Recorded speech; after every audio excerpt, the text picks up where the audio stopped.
Ayan, mapagpalang araw po sa ating lahat mga kalangga. Ngayon po ay araw ng Lunes at patuloy po tayo sa ating mga misyon. At nakakatuwa po mga kalangga dahil sa ngayon po sinamahan po tayo ng mga bisita po ni Langga Richelle. Kaya sumama sila dito sa kila Butchok at kay Lourdes. At nandito po si Tatay Rizal, nakasama po natin. Shout out! Magandang hapon. Nandito tayo sa mga beneficiary ni Kuya Mario. Kay Dodong Ruel na pinabahayan. Inano ni Dodong, yung pinabahayan ni Dodong.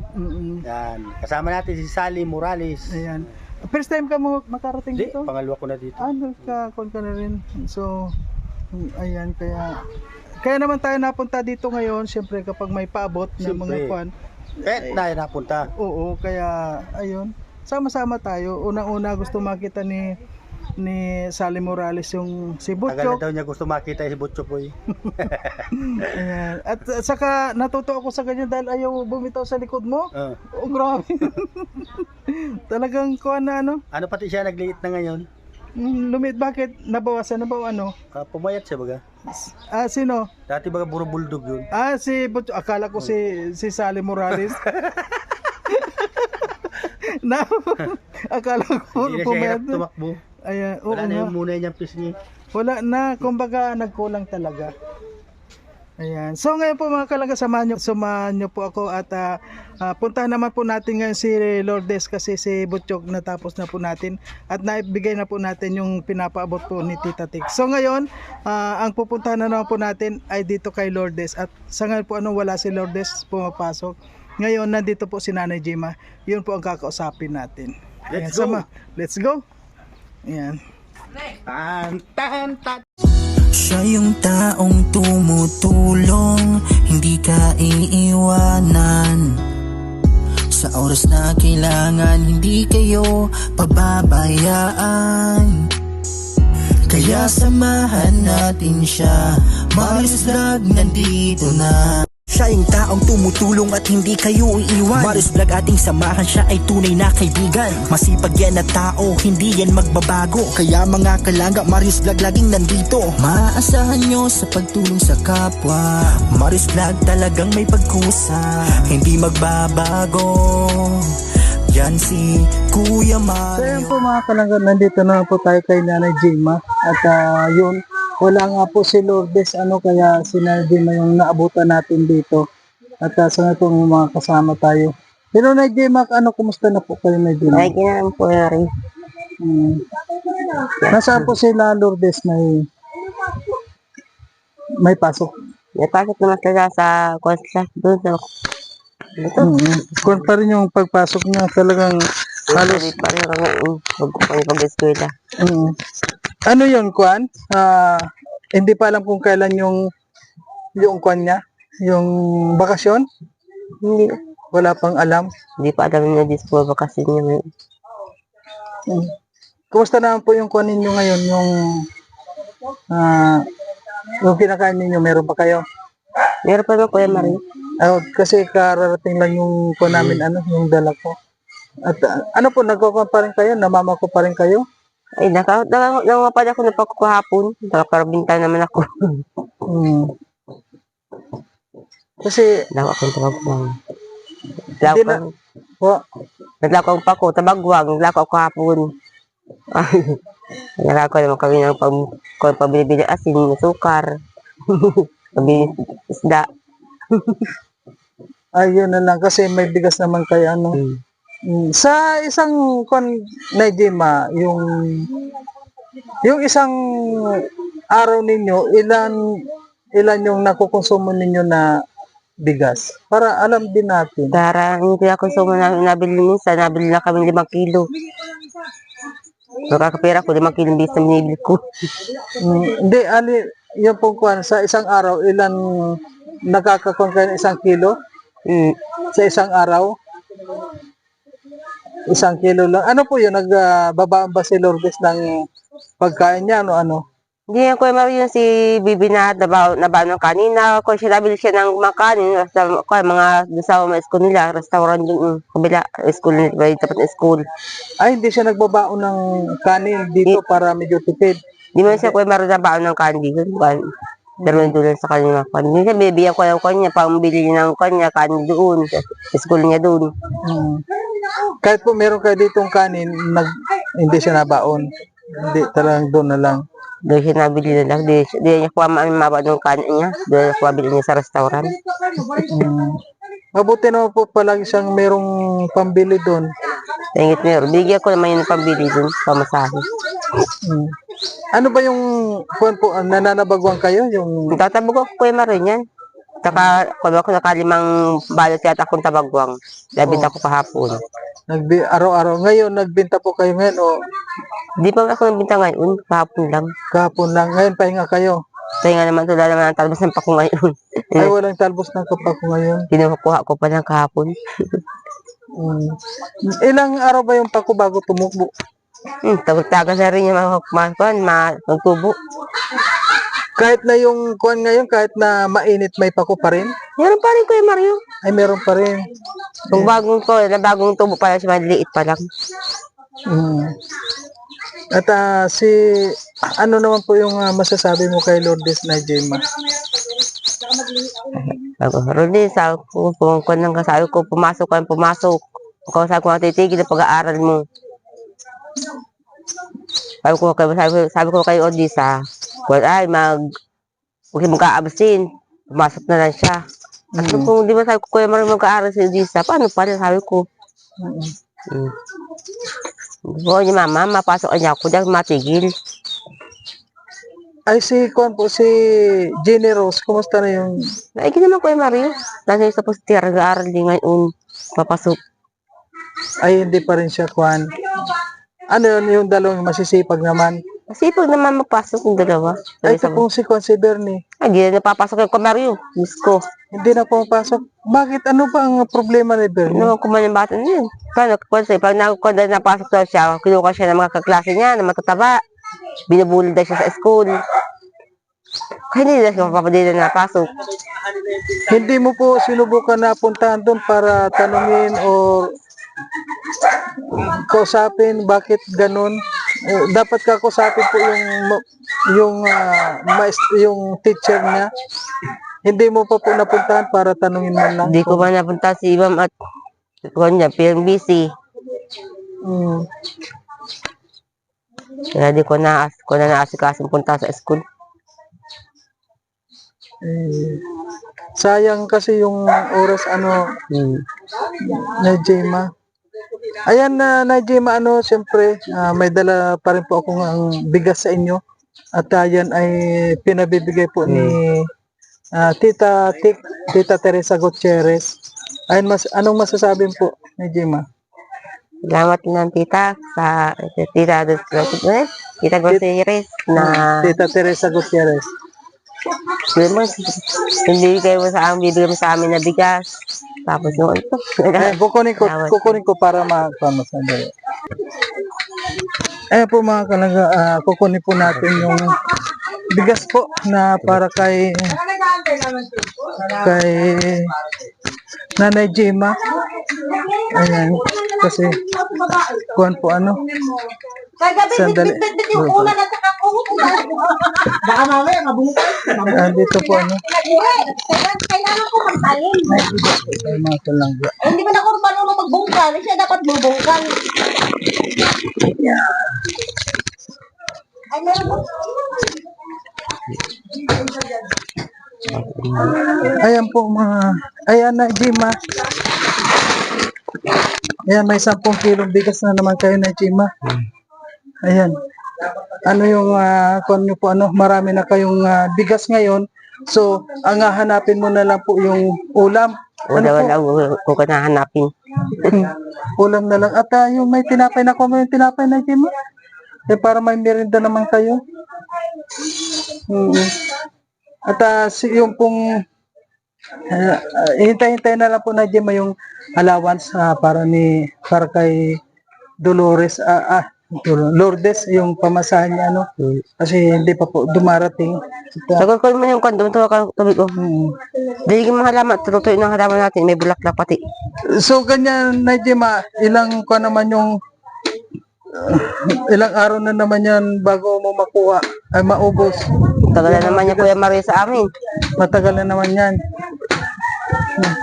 And Bernie, Bernie, kumusta? Hindi ka na pumapasok? Nakuha ko na Kuya yung kanya, bag niya na may notebook at papel. Oh. Sabi ko nga Kuya Mario, mapasok na. Ay, Diyos ko, di ko mapilit pumasok. Kulit, makuha masyado. Ang hilig nga, barkada. Layas. Ayan. Tatanungin na natin si Kwan, si Mabel, Naijima. Okay, sandali po Naijima, Sandali tayo. Kausapin po natin mga kalangga si nanay, si Mabel. Sandali, ikaw po. Sandali muna. Wala ako sandali lang kasi tatanungin po natin kasi si Mabel po yung mga kon dito. Pakilagay mo sandali. Kasi ayun tatanungin ko lang kasi si Bernie hindi na pumapasok. Ano ang Ay, paano kasi kuya? Sabi po kami niya ng sabi, ay mahirap ng baga po kuya, lagi kaming manakit sa kanya. Oo.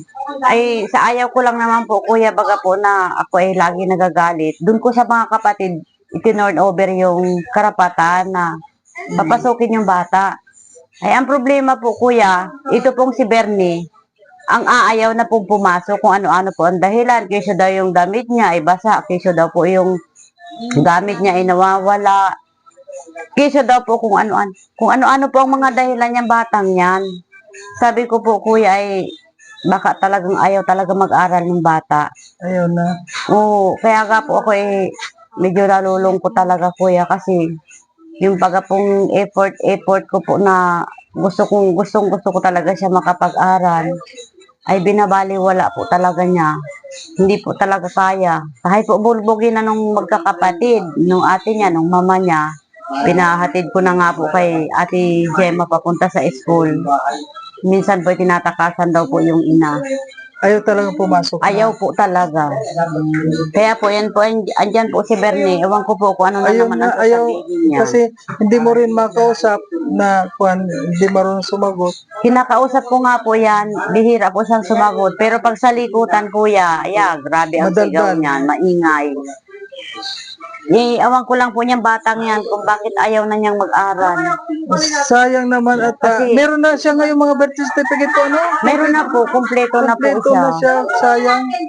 Kaya nga po sabi ko ay hiyang-hiya nga po kuya. At sabi ko ay pinagawa-gawaan ka pa naman ka ako ni Kuya Mario ng birth certificate, ganyan ka. Sabi mo ka ako, magsisikap ka na mag-aaral. Hindi ka naman ka ako nag-ayos ng pag-aaral mo. Kaya baga po kuya ay, ewan ko po ngayon sunod na pasukan. Hindi ko rin po alam kung yan ay makakapasa. Pero maayos-ayos naman po sana yung pinag-aralan niya kahit sa grade 2 pa lang. Magaling na pong magbasa si Bernie. Nakakabasa naman siya. Opo, nakakabasa na po. Sa dito ka kuya. Kasi Oh. nasirit dito na lang. Mainit. Okay na. Okay na dito. Magaling naman na po siya magbasa. Maayos na pong magbasa si Bernie. Kaya lang, hindi pa po siya masyadong mabilis. Hindi yun enough para huminto siya. Pero wala tayong magagawa kung ayaw na talaga ng bata. Hindi po siya ang masusunod. Kaya po ngayong taon, pipilitin ko talaga po siyang mapa-eskwela. Hindi po siya po pwedeng ganyan siya. Kasi kawawa na nga na yung katayuan nila. Tapos hindi pa siya mag-aaral ng maayos. Hindi, mas lalong kakawawa siya pag siya ay nagpamilya. Mabuti man lang baga po kung siya ay may ama na nagtutuwid sa kanila at nagsusuporta. Ayan, at kay Dolores, Lourdes, ano yung masasabi ko kay Lourdes? Ay, si Lourdes po ay masipag po mag-aral si Lourdes. Masipag Kahit naman. po medyo lowest yung kanyang grade. Siyempre baga po, hindi nakakasunod sa mga mga sabay-sabayan gaya mga kontrihan sa kung saan-saan ng mga may mga Isa nga yan sa activities. mga, Opo. Saka may mga project baga po na kailangan nilang pag-ambaganan. pero hindi siya Hindi po siya nakakasabay doon. Kasi nga po ay yung budget nga po niyang iniisip din namin.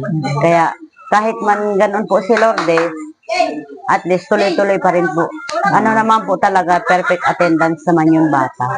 Ayan. Tuloy-tuloy naman ang pag-aaral. Eh sana po sana po matulungan mo rin si Bernie kung paano kung may kayat sa pagpasok. Opo, sa Ikaw sunod na pong po bahala taon. dito kasi ikaw yung pinakang kung Opo. dito. Kaya ang inaano ko nga po, kuya, kung minsan ay nagkakaiyak talaga po ako. Gaya po nung nagtatrabaho dito sila, Kuya Alex. Iyak talaga ako noon. Hindi ko mapigil yung sarili ko. Napalo ko talaga po siya.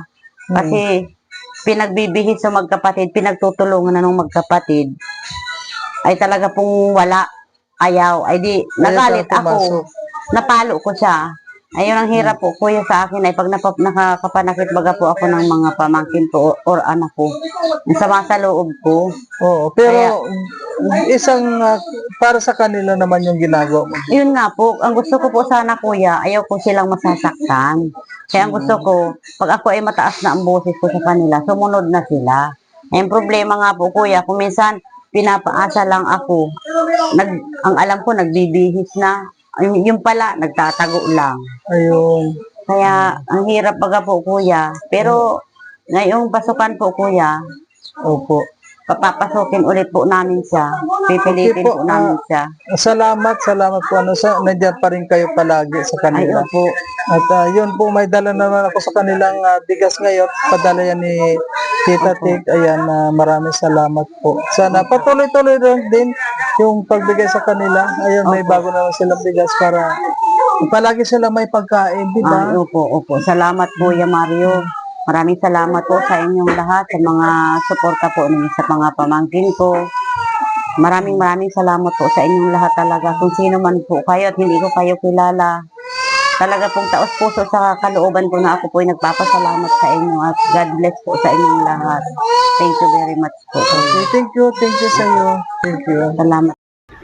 Ayan po mga kalangga, maraming pong salamat sa lahat. At yun, kausap po natin si Nanay Gemma at yun nga po wala si Lourdes ngayon at si nakakasayang po dahil si Bernie yung kaanak niyang yung kapatid niya pong bunso hindi na nag-aaral. Bahala na po sana mapilit pa rin nila na mapaaral yung bata. Kasi kung naalala nyo po siya ang una kong natulungan na nung wala pa siyang birth certificate. Yun po sarili ko pong pera yung ginamit ko sa kanya, talagang ginastusan ko po siya hanggat sa makapag-aral siya. Pero ngayon parang tinatamad na naman po, wala po tayong magagawa doon. Ang mahalaga po natulungan natin siya at kung hindi siya magsikap para sa sarili niya, sa kanya na po yun. Ayan. At okay po mga kalangga, hanggang dito na lang po ang ating video at maraming po salamat sa lahat. Sa Rosel Community, thank you po sa inyong mga suporta. At sa lahat po ng mga gustong magpaabot pa po sa ating mga beneficiary, sa mga beneficiary po ni Ruel of Malalag, nandito lang po si Marius Vlog para ipaabot po kung ano man po yung gusto nyong ipaabot.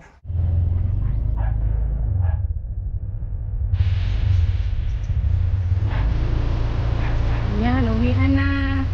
Uwian na. Nandahan naman ha. Basta magkonsulan yan.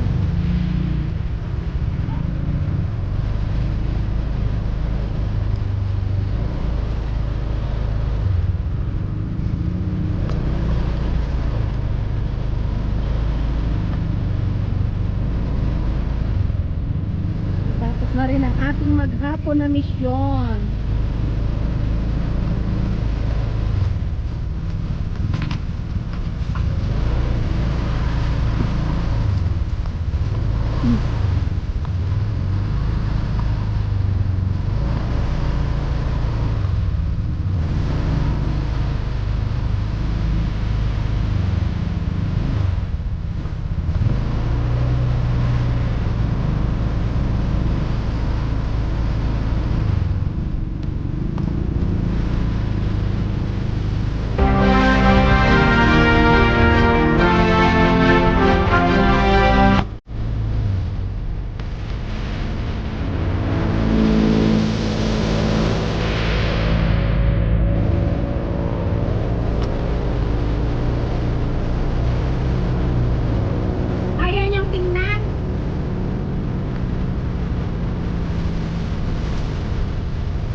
Nakita niya na yung bypass? Oo nga. Gabi lang ang maganda doon.